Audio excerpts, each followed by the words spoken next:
नमस्कार दोस्तों, मैं विष्णु शर्मा, लेखक एवं शिक्षक फिर से आपके साथ स्वागत करता हूं आप सभी का इस प्यारे मंच पर। हम डिस्कस कर रहे थे pronoun.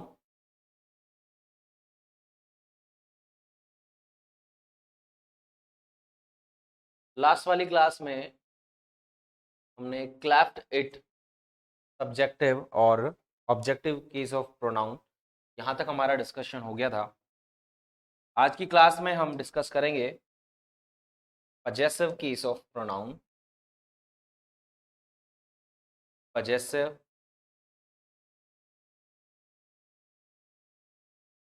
Case of pronoun. Pronoun का कौन सा केस डिस्कस करेंगे आज हम प्रोनाउन का पजेसिव केस डिस्कस करेंगे कि क्या काम में लिया जाता है पजेसिव केस। और पजेसिव केस में आपको पता है, मैंने पहले ही स्टार्टिंग में आपको बता दिया, दो टाइप के प्रोनाउन हम काम में लेते हैं।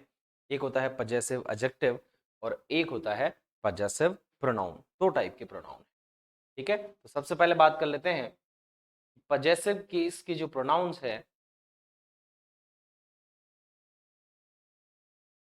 ना, it is used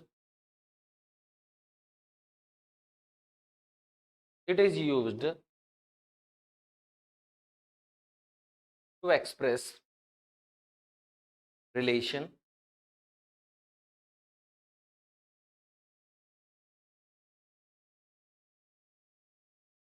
ownership,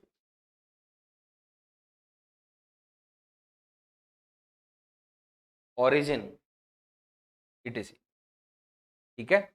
possessive case का जो हम यूज करते हैं वो किस चीज के लिए यूज करते हैं, क्या बताने के लिए, रिलेशन बताने के लिए, इस चीज का रिलेशन किससे है या इस व्यक्ति का रिलेशन किससे है, जिस भी चीज की आप बात कर रहे हैं। ऑनरशिप की भी उसमें बात आ जाती है कि इस पर किसका हक है, किसका अधिकार है, कि ओरिजिन भी आ जाती है, इसकी उत्पत्ति भी आ जाती है। इस तरह की यूसेज के लिए हमें कौन से प्रोनाउन यूज करने पड़ते हैं, पजेसिव केस वाले प्रोनाउन यूज करने पड़ते हैं। पजेसिव केस में कितने टाइप के प्रोनाउन आते हैं, दो टाइप के प्रोनाउन आते हैं। एक को तो हम बोल देते हैं पजेसिव एडजेक्टिव्स और एक को हम बोलते हैं पजेसिव प्रोनाउन।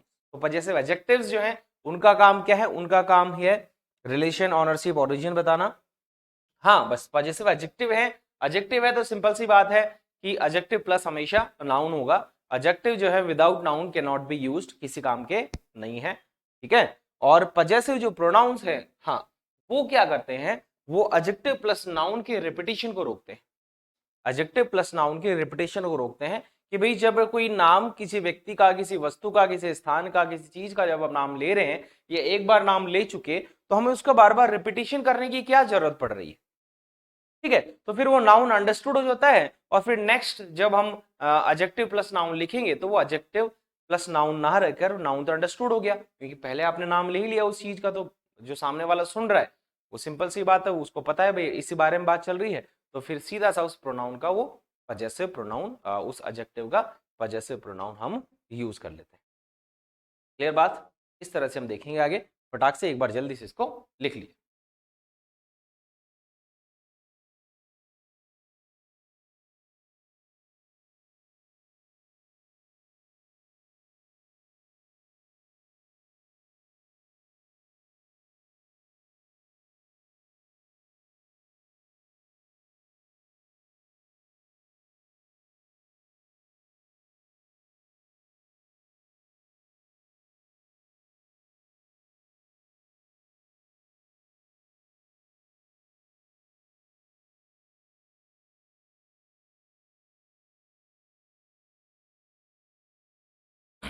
चलिए बात करते हैं पजेसिव केस में आने वाले चीजों की। यहां लिखेंगे हम पजेसिव केस।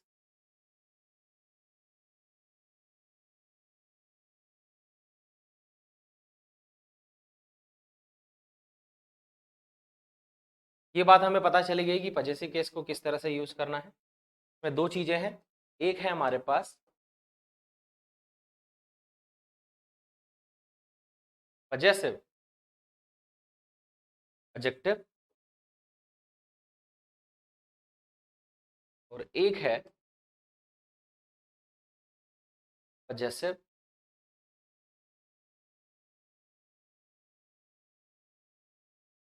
प्रोनाउन। दो चीजें हैं, पजेसिव एडजेक्टिव और पजेसिव प्रोनाउन। ठीक है, पजेसिव एडजेक्टिव जो है यूज किया जाता है कैसे? एडजेक्टिव प्लस नाउन का यूसेज इस तरह से ही होगा, adjective plus noun, possessive adjective plus noun. Table हमने पढ़ी ली, सीधा एग्जाम्पल पर आएंगे। टेबल हमने पढ़ी ली, सीधा एग्जाम्पल पर आएंगे। और पजेसिव जो प्रोनाउन है, पजेसिव जो प्रोनाउन है वो यूज होगा, वो यूज किस लिए होगा? To hide the repetition or to stop the repetition or to limit the repetition, कैसे भी आप बोलो, to hide the repetition of adjective plus noun। क्यों? क्योंकि फिर वो नाउन अंडरस्टूड हो जाएगी। ठीक है, ये थोड़ा सा ध्यान रखना है हमें। कैसे अंडरस्टूड हो जाएगी अभी हम देखेंगे, है ना। देखो जैसे मैंने लिखा, my brother is a doctor, my brother is a doctor. ठीक है, तो ये ब्रदर जो है वो नाउन है, और नाउन से पहले जो हमने ये माय यूज किया है, ये क्या है? पजेसिव एडजेक्टिव है। ऐसे ही देखिए, ऐसे ही मैंने लिखा, your school is, your school is very big, कि आपका जो स्कूल है वो बहुत बड़ा है, आपका स्कूल जो है वो बहुत बड़ा है। ठीक है, यहाँ पर क्या है? स्कूल क्या है? नाउन है, और नाउन से पहले जो हमने यूज किया है वो योर क्या है? पजेसिव एडजेक्टिव है। तो पजेसिव एडजेक्टिव जो है आपने टेबल में देख लिए हैं, नाउन के साथ हमने इनको यूज करना है, अकेले यानी without noun, without noun can not be used, without noun हम इनको काम में नहीं ले सकते हैं। बात आ गई पजेसिव प्रोनाउन की, तो क्या करेंगे? To hide the repetition of adjective plus noun. कैसे? जैसे मैंने लिखा है ऐसे कि जैसे लिख लेते हैं, my school is bigger, my school is bigger, कि यार मेरी स्कूल ज्यादा बड़ी है, ज्यादा बड़ी है देन। अब जैसे ही यहां तक आपने सामने वाले से बोला कि यार मेरी स्कूल ज्यादा बड़ी है, मेरी स्कूल ज्यादा बड़ी है, तो सामने वाला सोच लेगा कि बिल्कुल स्कूल से ही किसी स्कूल की तुलना की जा रही है, तो अगला जो नाम आएगा वो भी क्या आएगा? किसी स्कूल का आएगा। तो मुझे यहां पर योर स्कूल लिखने की जरूरत नहीं है। क्या लिखने की जरूरत नहीं है? योर स्कूल लिखने की जरूरत नहीं है। बार बार एडजेक्टिव और हमें नाउन का रिपीटिशन नहीं करना है।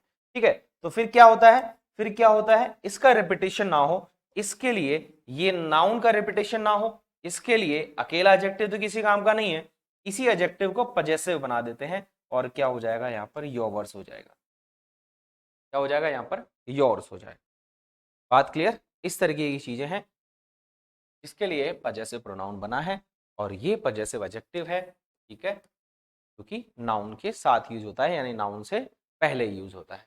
बात क्लियर? इनका इतना ही है, थोड़ा सा बस ध्यान रखना कि जो पजेसिव प्रोनाउन है, पजेसिव प्रोनाउन है, बिल्कुल यह सब्जेक्ट भी बन सकता है और यह है ऑब्जेक्ट भी, सब्जेक्ट भी बन सकता है तो ऑब्जेक्ट भी बन सकता है, कोई दिक्कत नहीं, आराम से। वर्ब से पहले भी यूज कर सकते हैं और वर्ब के बाद भी यूज कर सकते हैं, वर्ब के पहले भी यूज कर सकते हैं और वर्ब के बाद भी यूज कर सकते हैं।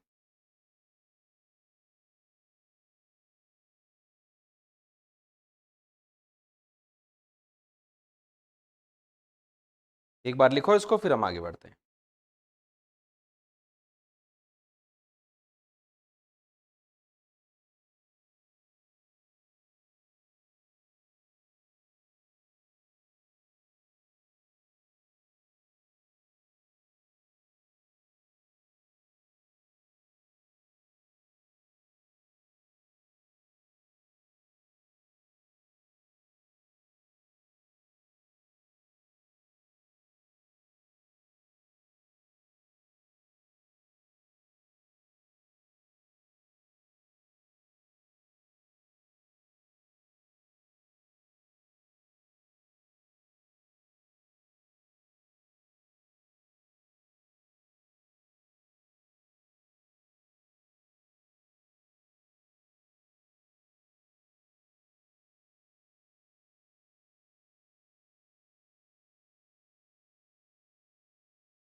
हो गया होगा भाई, आगे बढ़ रहे हैं।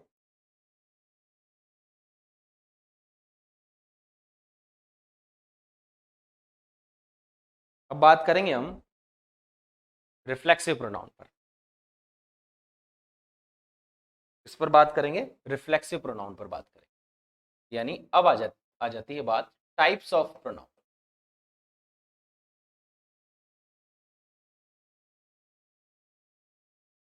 टाइप्स ऑफ प्रोनाउन, प्रोनाउन के जो टाइप्स हैं उन पर आ जाती है बात कि प्रोनाउन की जो टाइप्स हैं वो कितने हैं। ठीक है, प्रोनाउन के जो टाइप्स हैं वो कितने हैं, कौन कौन से प्रोनाउन के टाइप्स को हमें पढ़ना है। वैसे लगभग सभी को पढ़ना है, सिंपल सी बात है, किसी से भी क्वेश्चन आ सकता है। तो सबसे पहले तो हमने जो डिस्कशन किया वो डिस्कशन था पर्सनल प्रोनाउंस पर। पर्सनल प्रोनाउंस पर, पर्सनल प्रोनाउन में जो भी चीजें थी सब्जेक्टिव, ऑब्जेक्टिव, पजेसिव, उन पर हमने बात कर ली। फिर हम बात करेंगे रिफ्लेक्सिव प्रोनाउन पर। जस्ट अभी बात करने वाले हैं रिफ्लेक्सिव प्रोनाउन पर। ठीक बात, रिफ्लेक्सिव प्रोनाउन के बाद हम बात करेंगे इनडेफिनाइट प्रोनाउन पर। इनडेफिनाइट प्रोनाउन पर, इस पर बात करेंगे, इनडेफिनाइट प्रोनाउन पर बात करेंगे। इसके बाद फिर हम बात करेंगे डिस्ट्रीब्यूटिव प्रोनाउन पर। डिस्ट्रीब्यूटिव प्रोनाउन पर, है ना। पढ़ाते टाइम नंबर इधर उधर हो सकता है, पढ़ेंगे पूरा, वैसे कोशिश करूंगा याद रहे, है ना, क्योंकि मैं पिछला देखता नहीं हूँ आने के बाद कि क्या पढ़ा है क्या नहीं पढ़ा। ठीक है, कोई बात नहीं। चलो, डिस्ट्रीब्यूटिव प्रोनाउन के बाद फिर हम देखेंगे डेमोन्स्ट्रेटिव प्रोनाउन। कौन से प्रोनाउन को देखेंगे? डेमोन्स्ट्रेटिव प्रोनाउन को देखेंगे। ये क्या रामायण होगी, है ना। डिस्ट्रीब्यूटिव हो गया, डेमोन्स्ट्रेटिव हो गया, फिर हम देखेंगे रेसिप्रोकल प्रोनाउन। कौन से pronoun? Reciprocal pronoun. Reciprocal pronoun, ठीक है। इसके बाद हम देखेंगे interrogative pronoun. Interrogative pronoun, reflexive में ही हम देखेंगे एम्फेटिक प्रोनाउन। इंटेरोगेटिव प्रोनाउन के बाद सबसे बड़ा है और सबसे इंपॉर्टेंट चीज है रिलेटिव प्रोनाउन। इस पर एक क्लास रहेगी पूरी। इसमें दो तीन क्लोज हैं, लाइक डिफाइनिंग क्लोज में कैसे काम मिलेंगे, नॉन डिफाइनिंग क्लोज क्या होता है उसमें कैसे काम मिलेंगे रिलेटिव प्रोनाउन, कब इसको ऑमिट कर सकते हैं, कब इसको मतलब हटा सकते हैं, कब इसको ठीक है रख सकते हैं, कब ऑब्लिगेटरी होगा, क्या होगा, उन सारी चीज़ों पर हमें बात करनी है। बहुत इंपॉर्टेंट चीज़ है रिलेटिव प्रोनाउन को पढ़ना। ठीक बात है।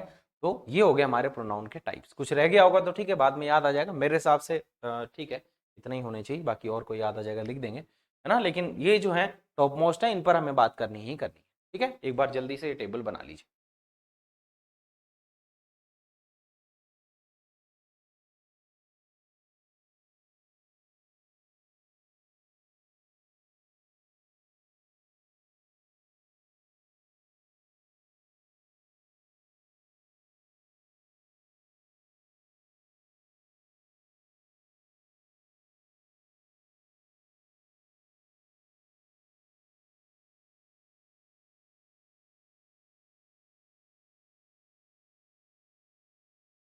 चलिए बात करते हैं रिफ्लेक्सिव प्रोनाउन पर।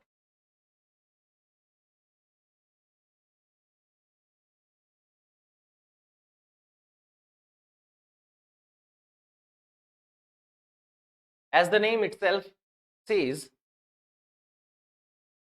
जैसा कि नाम अपने आप में कहता है कि क्या है भाई, रिफ्लेक्सिव है, यानी क्या बताएगा, रिफ्लेक्शन बताएगा। किसका रिफ्लेक्शन बताएगा? जो सब्जेक्ट होगा उसका रिफ्लेक्शन बताएगा। कल सी बात है। तो रिफ्लेक्सिव प्रोनाउन कब काम में लेते हैं? When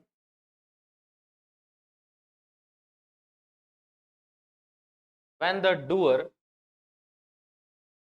and the receiver, and the doer and the receiver. ठीक है, मतलब कि जब subject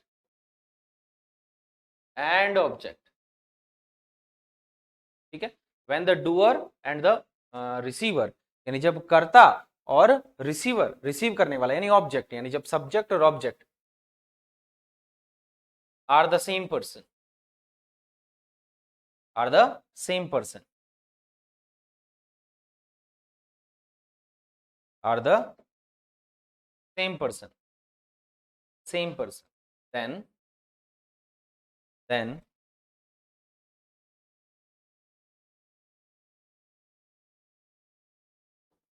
reflexive pronoun is used as object. ठीक है, तो फिर क्या होगा, रिफ्लेक्सिव प्रोनाउन का यूज होता है ऑब्जेक्ट के रूप में, यानी जो रिसीवर होगा ये कौन होगा, रिफ्लेक्सिव प्रोनाउन होगा।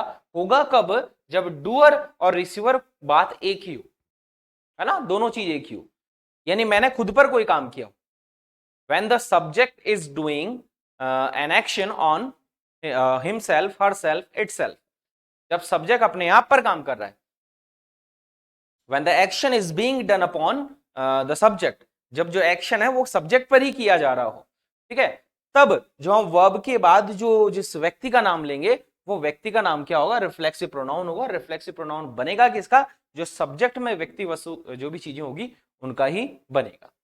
बात क्लियर है। तो मेरे कहने का मतलब है कि जब ये सब्जेक्ट है, मान लो यहाँ पर कोई व्यक्ति है, ये कोई काम कर रहा है ना, ये कोई काम कर रहा है, यानी ये वर्ब आ गई, ये कोई काम कर रहा है यानी जो वर्ब आ गई, ये काम खुद पर ही कर रहा है, ये काम खुद पर ही कर रहा है, यानी ये दोनों जो हैं एक ही हैं, है ना, ये दोनों जो हैं एक ही है, ठीक है। तो ये वाला जो फॉर्म होगा, इसका जो फॉर्म होगा, सेम तो रख नहीं सकते, यानी यहाँ राम है तो यहाँ तो राम रख नहीं सकते, तो यहाँ पर क्या रखेंगे, हिमसेल्फ रखेंगे, यानी यहाँ पर आने वाला जो प्रोनाउन होगा वो क्या होगा, रिफ्लेक्सिव प्रोनाउन।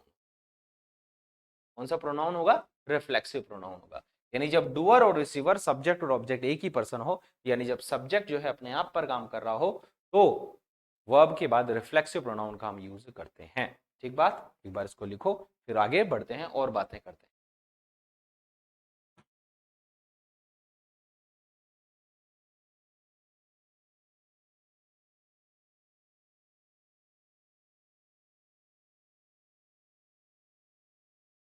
लिख लिया होगा, कुछ पॉइंट लिख लेंगे अपन जिनसे अपने को थोड़ा सा समझ में आ जाएगा, ठीक है, कि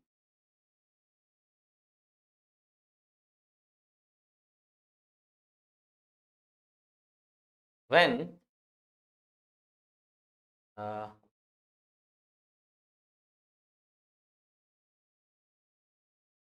subject is doing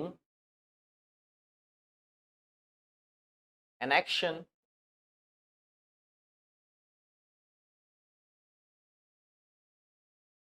upon itself, जब सब्जेक्ट जो है अपने आप के ऊपर काम कर रहा है, अपने आप के ऊपर काम कर रहा है, तो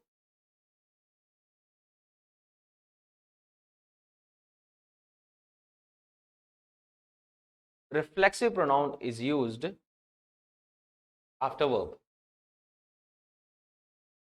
after verb, reflexive pronoun use किया जाएगा किसके बाद में, वर्ब के बाद में। कौन सा प्रोनाउन यूज किया जाएगा, रिफ्लेक्सिव प्रोनाउन यूज किया जाएगा। Function of reflexive pronoun,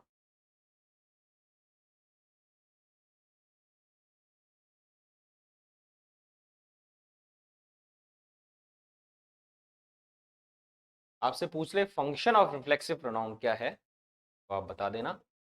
function of reflexive pronoun,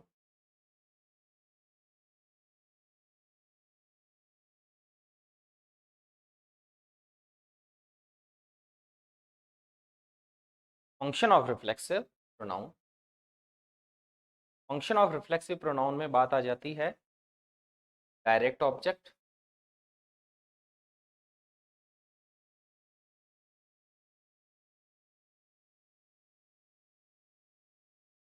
indirect object,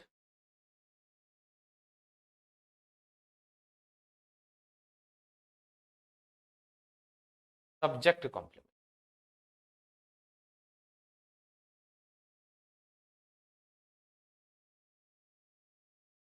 subject complement, ये रिफ्लेक्सिव प्रोनाउन के फंक्शन। अब यहां पर मुझे ये बताने की जरूरत नहीं पड़नी चाहिए कि डायरेक्ट ऑब्जेक्ट क्या होता है, इनडायरेक्ट ऑब्जेक्ट क्या होता है।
चलिए, ये बात क्लियर हो गई।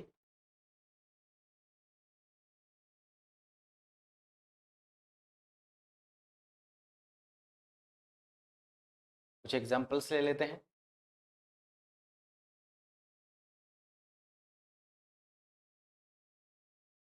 देखो, जैसे मैंने लिखा, आई हेल्प्ड माई सेल्फ,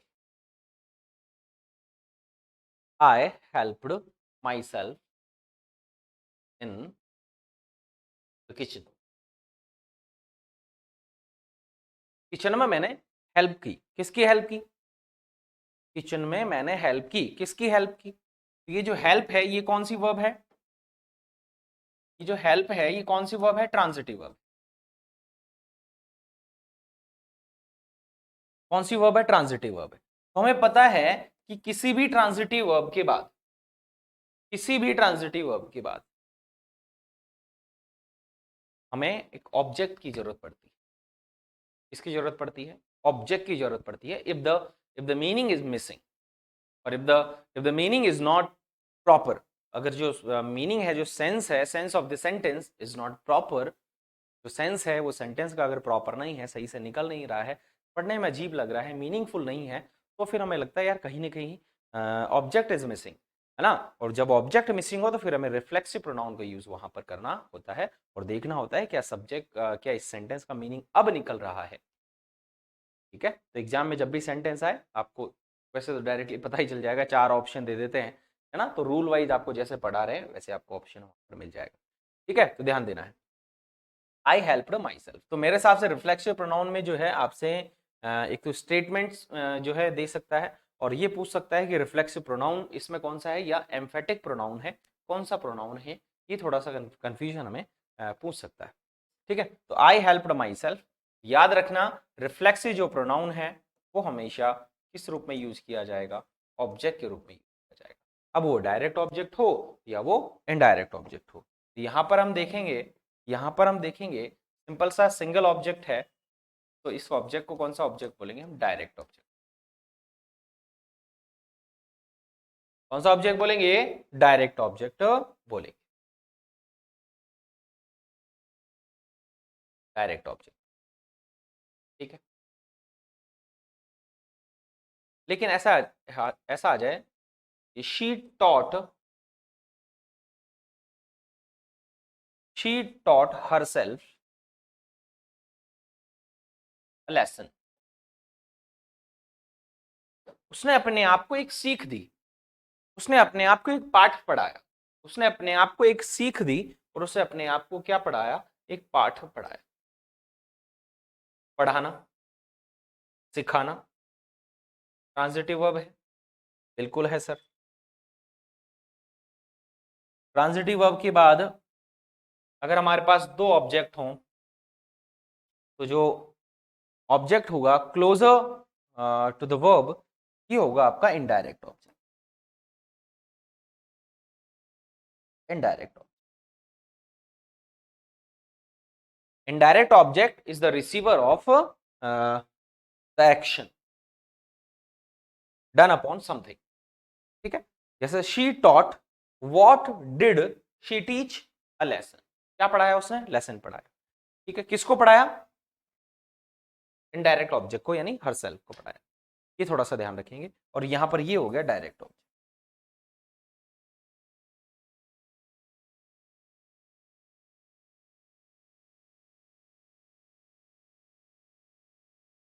ठीक बात, तो यहां पर हो गया डायरेक्ट ऑब्जेक्ट, यहां पर हो गया इनडायरेक्ट ऑब्जेक्ट।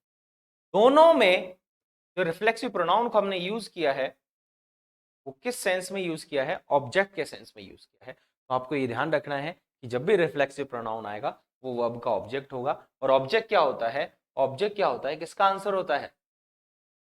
व्हाट और whom का आंसर होता है। ये जो है रिफ्लेक्सिव प्रोनाउन जो है ये भी किसका आंसर होगा? व्हाट और whom का आंसर होगा। तो ये आपको ध्यान रखना है, वर्ब के बाद हम इसको यूज करेंगे, वर्ब के बाद हम इसको यूज करेंगे। सब्जेक्टिव नहीं बना सकते इसको, ऐसा नहीं बोल सकते my self is Ramesh, my self is Rahul.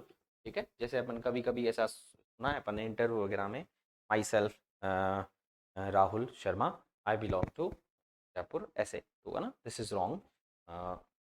हम रिफ्लेक्सिव प्रोनाउन को सब्जेक्टिव केस में सब्जेक्ट नहीं बना सकते किसी भी सेंटेंस का। क्यों? क्योंकि इसका नाम ही रिफ्लेक्सिव है, यानी रिफ्लेक्शन बनेगा, और रिफ्लेक्शन बनाने के लिए हमें एक चीज खड़ी करनी पड़ेगी। अरे भाई मैं हूं ही नहीं और मेरी परछाई बन रही है तो कैसे बन सकती है? जब तक मैं हूं तब तक मेरी परछाई बनेगी। तो हम इसको ऐसे याद रखें कि ये परछाई वाले प्रोनाउन है। जब तक ही हमारा सब्जेक्ट है, सब्जेक्ट का ही रिफ्लेक्सिव बनता है। सब्जेक्ट नहीं है तो फिर इसका रिफ्लेक्सिव भी कैसे बनेगा, है ना? यानी इसलिए हम इसको डायरेक्टली सब्जेक्टिव केस में यूज नहीं कर सकते। क्यों? क्योंकि इसका जो फंक्शन है वो है direct object, indirect object, subject, complement के।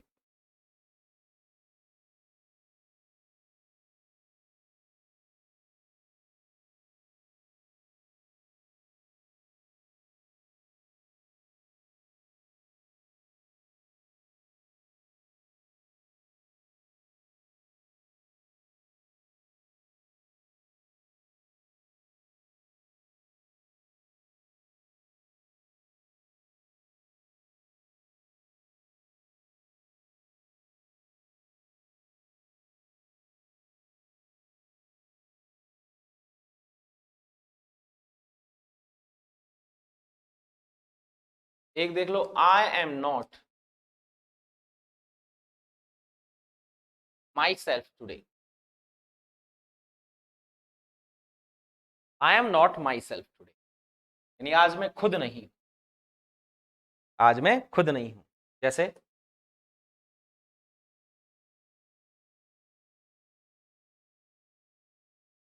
You don't look quite your self today.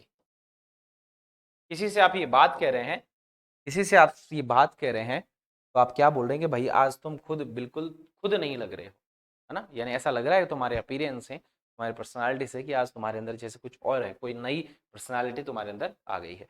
मैंने यहाँ पर योर सेल्फ यूज किया है, उसका भी रीजन है, और योर सेल्व्स भी है, वो भी सही है। ठीक है, मैंने केवल ऐसा ही यूज कर लिया। लेकिन अगर इस तरह का सेंटेंस एग्जाम में आएगा तो आप यहाँ पर योर सेल्फ नहीं, इसका यूज करेंगे, योर सेल्व्स का यूज करेंगे। जब तक कि आपको पता ना चल जाए कि सामने वाला जो पर्सन है जिसको आप यू बोल रहे हैं वो सिंगुलर है, तब तक आप योर सेल्फ का यूज नहीं कर सकते। हाँ, आपको पता नहीं चल रहा है सामने वाला जो है सिंगुलर है प्लूरल है, योर सेल्फ ही आप लगाएंगे। ठीक है, तो यहां पर क्या है, ये सब्जेक्ट कॉम्प्लीमेंट, ये सब्जेक्ट कॉम्प्लीमेंट, ये भी क्या है, सब्जेक्ट कॉम्प्लीमेंट, ये भी क्या है, सब्जेक्ट कॉम्प्लीमेंट।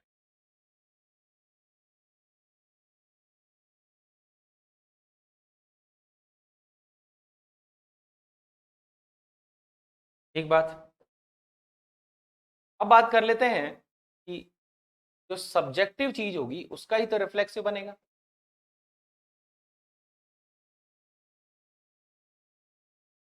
जो सब्जेक्टिव प्रोनाउन हो गया, जो सब्जेक्ट में नाउन होगा उसका ही तो रिफ्लेक्सिव बनेगा। तो सब्जेक्टिव, और यहां पर हम लिख लेते हैं रिफ्लेक्स।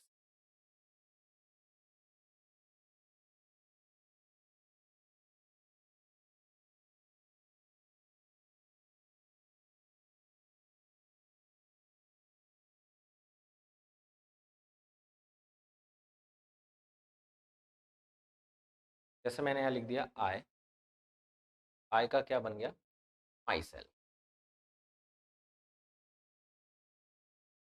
ठीक है, वी, प्लूरली बनेगा वी का, आर सेल्फ। ठीक बात, यू का, योर सेल्फ सिंगुलर है, और योर सेल्व्स प्लूरल।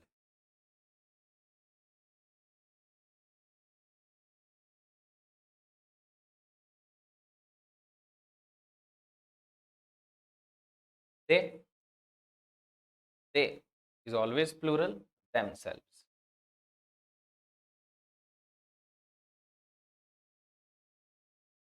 ही का, himself।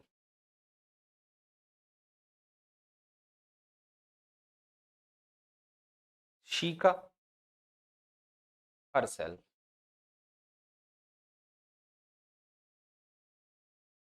इट का इट सेल्फ। ठीक है, ये हो गया प्रोनाउन। अगर नाउन होगा तो इसका नाउन के हिसाब से बनेगा। अगर नाउन निर्जीव है तो इट सेल्फ बन जाएगा। अगर नाउन किसी लड़के का नाम है तो हिमसेल्फ बन जाएगा। नाउन प्लूरल है, थर्ड पर्सन है तो देम सेल्फ बन जाएगा। लड़की का नाम है तो हर सेल्फ बन जाएगा, है ना। इस तरह से चलेगा।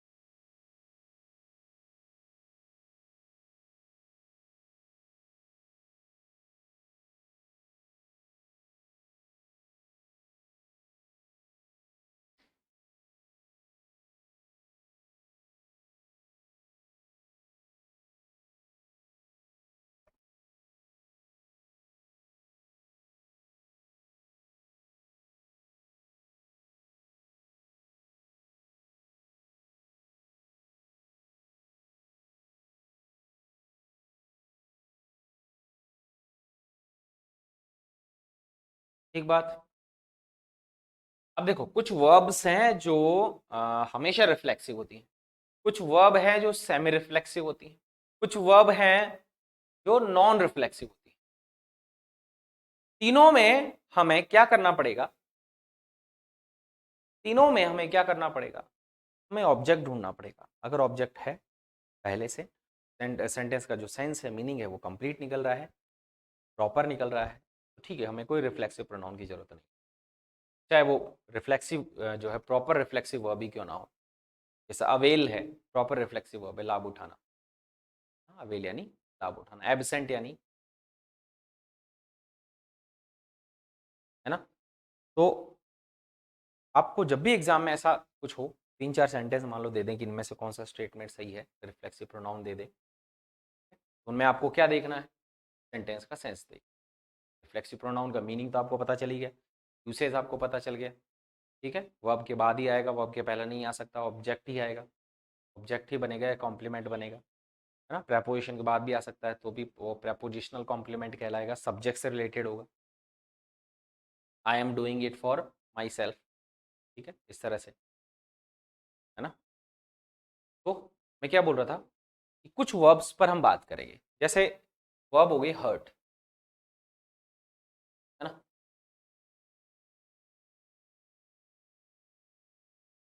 कौन सी वर्ब हो गई, हर्ट वर्ब हो गई।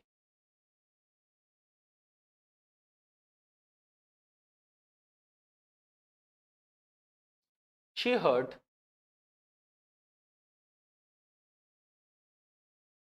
herself with a knife yesterday। कि कल क्या हुआ, उस लड़की ने, कल क्या हुआ उस लड़की ने, है ना, चाकू से अपने आप को चोट पहुंचाई। किसको चोट पहुंचाई, खुद को चोट पहुंचाई। She hurt her friend with a knife yesterday, उसने अपने दोस्त को चोट पहुंचाई, किससे, चाकू से। वो भी तो यहाँ पर ऑब्जेक्ट होता है, तो ये भी यहाँ पर क्या है, ऑब्जेक्ट है, फंक्शन पूछ सकता है, दे सकता है ऑब्जेक्ट है, सब्जेक्ट है, कॉम्प्लीमेंट है ना। तो कॉम्प्लीमेंट नहीं है ये, ठीक है, ऑब्जेक्ट है, क्योंकि आंसर ऑब्जेक्ट का आ रहा है, एक्शन वर्ब के बाद है। चलिए ये बात क्लियर हो गई, है ना। जैसे हर्ट हो गया, हर्ट के बाद हो गया एब्सेंट, ले लेता हूं मैं एक वर्ब।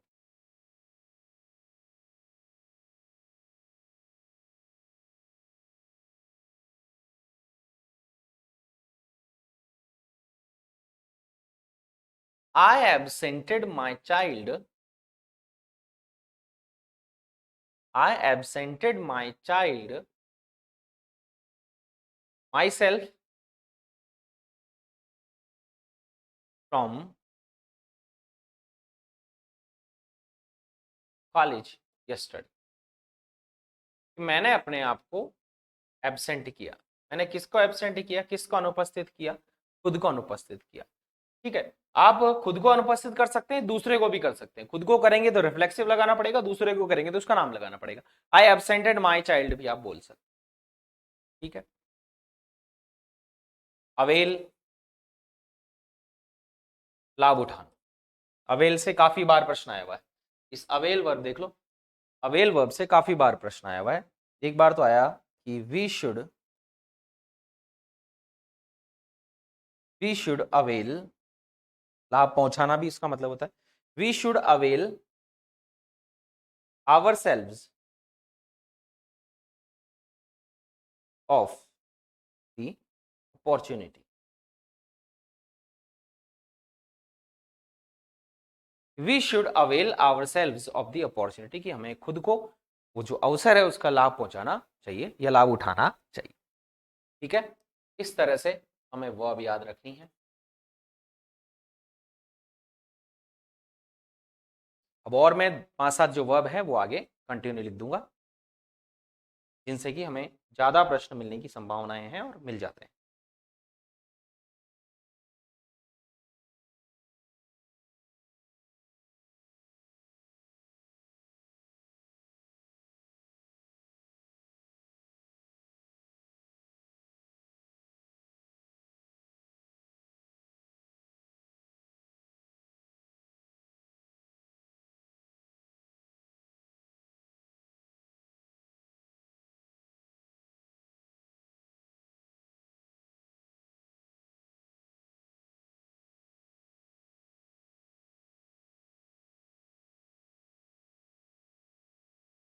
Some important verbs.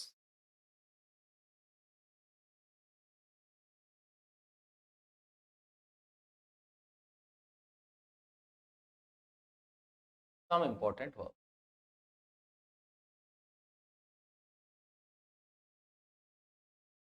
जैसे मैंने लिखा pride, perjure, demean, shave, behave,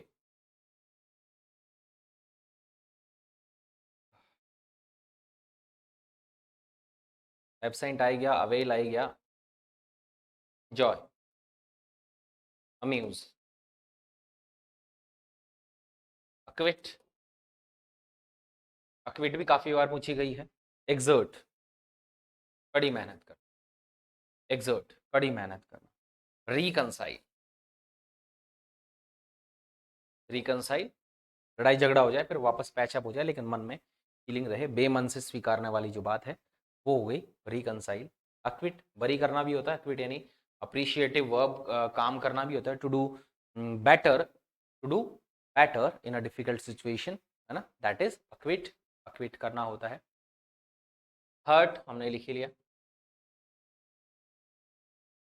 ना, हर्ट हमने लिख ही लिया। बिहेव हो ही गया। ड्रेस हो गया, आप खुद को भी ड्रेस कर सकते हैं, किसी दूसरे को भी ड्रेस कर सकते हैं। फीड हो गया, दूसरे को भी फीड कर सकते हैं, खुद को भी फीड कर सकते हैं। ठीक है, इस तरीके की जो वर्ब हैं वो बहुत ज़्यादा बार पूछी जाती हैं। एंटरटेन करना, है ना, क्या करना, एंटरटेन करना, ये वर्ब आप लिख लो।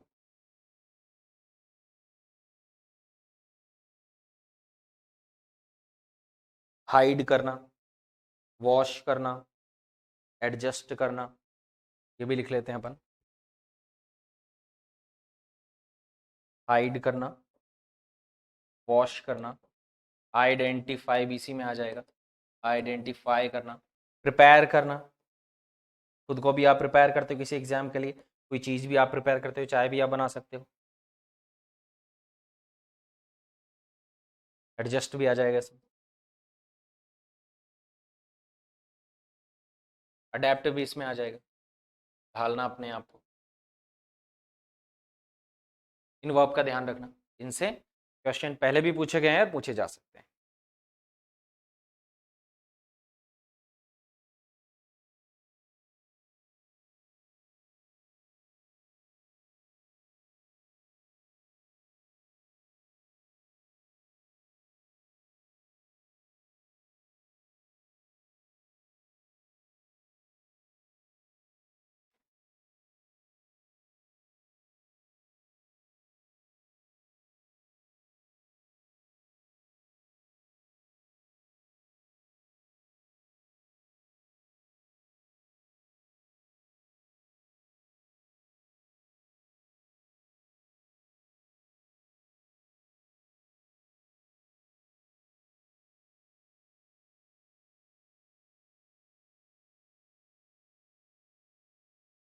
क्लियर हो गया?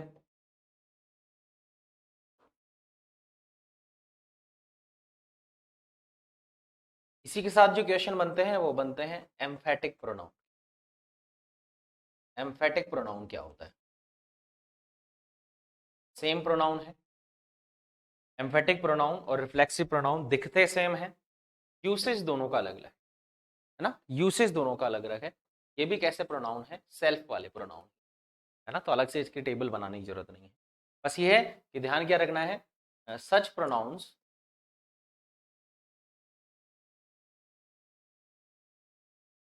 such pronouns are used to size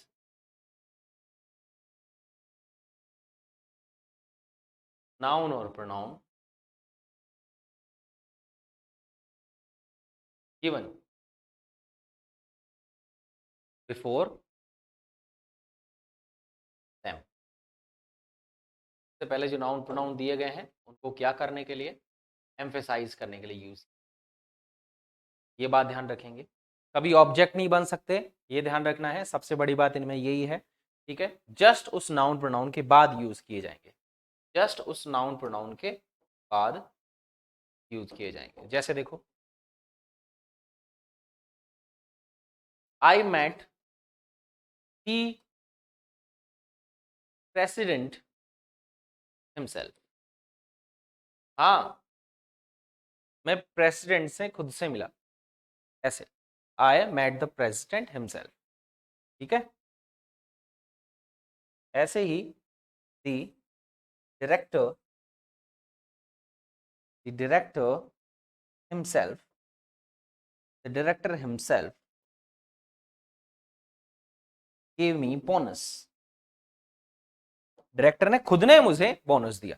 ये थोड़ा सा ध्यान रखने वाली बात है। कैसे पहचानेंगे सर? बिल्कुल ऐसे पहचानेंगे, ये तो आ गया नाउन प्रोनाउन और उसके बाद आ गया सेल्फ वाला प्रोनाउन। ऐसे ही देखो, ये सब्जेक्ट और सब्जेक्ट के जस्ट बाद हमने अगर रिफ्लेक्स कोई प्रोनाउन यूज किया सेल्फ वाला, तो फिर वो एम्फेटिक प्रोनाउन होगा। कौन सा प्रोनाउन होगा? एम्फेटिक प्रोनाउन होगा। बस इतना इसका ध्यान रखना है। ठीक है, तो आपसे पूछे कि ये प्रोनाउन कौन सा है, तो ऑप्शन देगा रिफ्लेक्सिव प्रोनाउन, एम्फेटिक प्रोनाउन,